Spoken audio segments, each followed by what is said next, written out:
ये बात कुछ समय पहले की है। चहलपुर गांव में ज्योति और राजन नाम के पति पत्नी रहते थे और उनके दोनों बच्चे अभिमन्यु और विपुल काफी समझदार थे। अचानक से ज्योति की तबीयत बहुत ज्यादा बिगड़ने लगी। वो मौत के करीब जाने लगी। इससे दोनों बच्चे बहुत दुखी रहते थे और उन्हें संभालने के लिए राजन के बचपन का दोस्त रवि उनके घर आया जाया करता था। रवि, यार तू यहाँ आकर मेरे बच्चों को हौसला देता है। कितना अच्छा दोस्त है तू। मेरे बच्चे जैसे ही ये भी, और अगर मैं तेरे लिए इतना भी ना कर पाऊँ तो धिक्कार है मेरे जैसे दोस्त पर। एक दिन बच्चे जब स्कूल में थे तभी अचानक ज्योति को सांस लेने में मुश्किल होने लगती है। मैं इसे हॉस्पिटल लेके जाता हूँ, तू यहीं रहना, 2 घंटे में बच्चे भी आ जाएंगे। हाँ ठीक है, तू जल्दी जा। राजन अपनी पत्नी को लेकर अस्पताल पहुँच जाता है और बच्चे जब घर आते हैं देखते हैं कि रवि जोर जोर से रो रहा था। अरे अंकल, क्या हुआ? आप रो क्यों रहे हैं? और मम्मी पापा कहाँ हैं? क्या हुआ है? देखो बच्चों, तुम्हारी मम्मी की तबीयत बहुत बिगड़ गई थी और अब उनकी मौत हो चुकी है। ये बात सुनकर दोनों बच्चे भी रोने लगते हैं। अरे मेरे बच्चों, रो मत। तुम चाहो तो उनकी जान वापस भी आ सकती है। अंकल, आप ये क्या कह रहे हैं? ये राज काफी गहरा है, लेकिन तुम वादा करो कि तुम ये बात किसी को नहीं बताओगे। हाँ अंकल, ये बात किसी को नहीं बताएंगे। देखो बच्चों, मेरे पापा और तुम्हारे दादाजी बचपन के दोस्त थे। उन दोनों को जादू करना आता था। उन्होंने अपने जादू के सहारे बहुत लोगों की जान बचाई थी और उनके पास एक जादुई टीवी था जिससे जादुई दुनिया में जाया जा सकता था। उसी जादुई दुनिया से एक फूल लाकर किसी की भी जान बचाई जा सकती है। लेकिन वो टीवी कहाँ है अंकल? मेरे घर में है बेटा, और वो फूल सिर्फ बच्चे ही ला सकते हैं क्योंकि उसका पौधा सिर्फ बच्चों को ही अपना फूल तोड़ने की अनुमति देता है। अंकल, हमें जल्दी से अपने घर ले चलिए।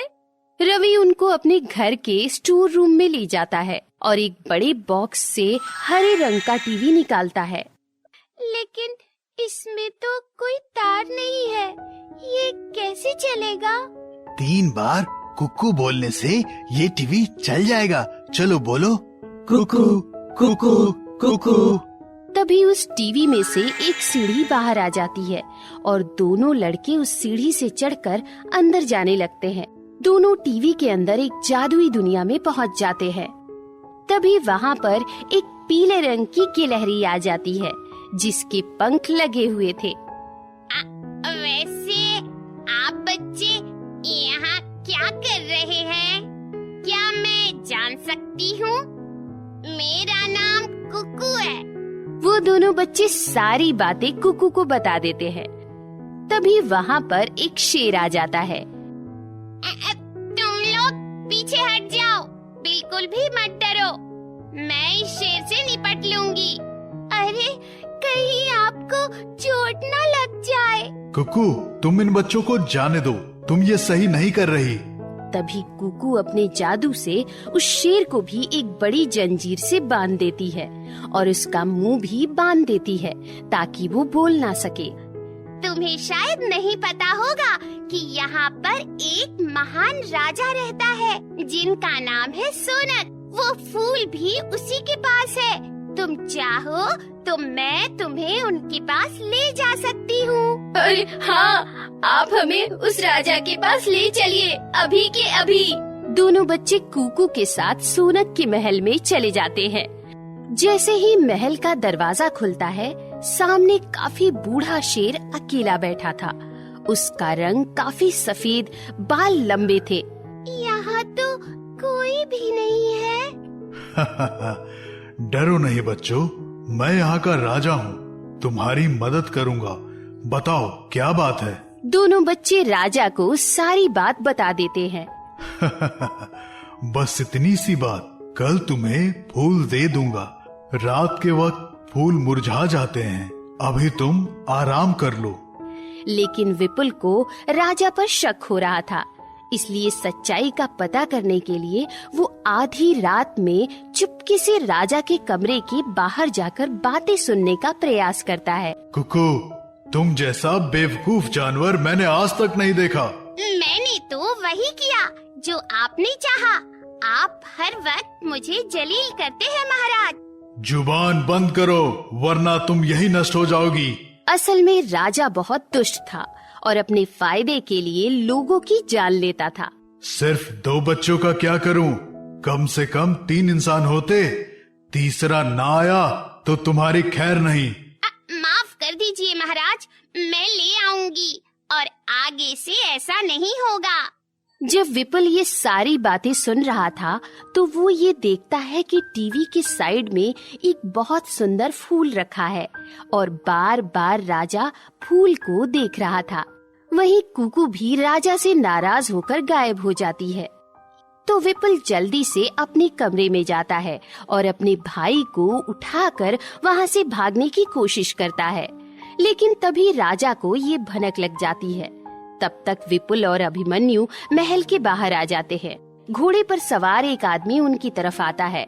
वो कोई और नहीं बल्कि रवि है। वो उन दोनों को उठा लेता है और जबरदस्ती महल में ले जाता है। देखो, तुम्हें इंसान के बच्चे चाहिए थे, ये ले लो। मैंने जो तुमसे वादा किया था उसे पूरा भी किया। अब मुझे वो फूल चाहिए ताकि मैं लंबी उम्र जी सकूं। हाँ हाँ जरूर रवि, बहुत अच्छा काम किया। ये इंसान के बच्चे अब हमारे देवता की पूजा के लिए बलि चढ़ेंगे। आपको जो करना है करो, मुझे वो फूल दे दो, मैं यहाँ से जाना चाहता हूँ। इतनी क्या जल्दी है? मैंने कुकू को 3 इंसान लाने को कहा था, लेकिन ये 2 ही ला पाई। पर अब तुम आ गए। ये बात सुनकर रवि घबरा जाता है क्योंकि तीसरी बलि उसी की होनी थी। वो महल से भागने लगता है, लेकिन तब तक राजा अपने जादू से उसे जंजीरों में कैद कर लेता है। तभी कुकू वो जादुई टीवी उठाकर वहाँ आ जाती है और राजा सूनक ये देखकर बहुत गुस्सा हो जाता है। ये टीवी यहाँ क्यों लाई हो तुम? सोनक, अब बहुत हुआ तेरा अन्याय। अब किसी के ऊपर अन्याय नहीं होगा। तू हर वक्त मुझे जलील करता है। तूने तो अपने बेटे को भी नहीं अपनाया। तेरी वजह से मैंने उसे जंजीर में कैद किया। तो वो शेर कोई और नहीं था बल्कि राजा सूनक का बेटा था। तभी कुकू टीवी को फेंककर तोड़ने ही वाली होती है कि राजा अपनी जादुई शक्ति से उसे भी जंजीरों में कैद कर लेता है और वो टीवी अपने हाथ में उठाकर जोर जोर से हंसने लगता है। अचानक पीछे से वही शेर सूनक का बेटा आ जाता है और राजा सूनक को धक्का देता है, जिससे टीवी नीचे गिर जाता है और चकनाचूर हो जाता है और टीवी टूटने से सूनक तड़पने लगता है और उसका एक अंग पिघलकर सफेद राख में बदल जाता है। नहीं, आह, आह। और विपुल राजा के कमरे से फूल ले आता है। हम वापस कैसे जाएंगे? वो टीवी तो टूट गई। अरे तुम चिंता क्यों करते हो?